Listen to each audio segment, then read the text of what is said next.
મકાઈની વાઈ જાઓ તો જાઓ જોઈ આવો. એના બિચારાને એમ જ ખબર છે.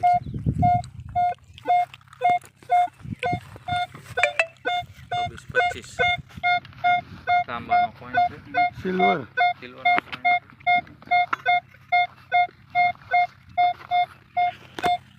જોજે ખોદવાનું છે મારું કોઈન છે.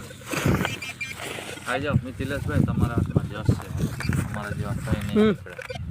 હા, વિડીયો એ બનાવશે તમારા પપ્પા. આનરગઢ બાંડિયા બેલી પાસે આવ્યું. હા, બાંડિયા બેલી વાળું નામ સાંભળ્યું. એ અનરગઢ વાળા બારવટિયા રહેતા હતી બખુમાં. બરાબર. બખુ અહીંથી બખુઆ ભેંસું બાંધી એટલી અને માથે ગામ હતો આખું. હા, નીચે રેણા ખાલો બારવટિયા ઉપર ગામ એટલે ખબર ન પડે માણાને. બખોલમાં ગરી જાય. ગીરી જાય. પોલીસ વાળા આવે એટલે ઘોડા બોડા બધું અંદર હોય જાય.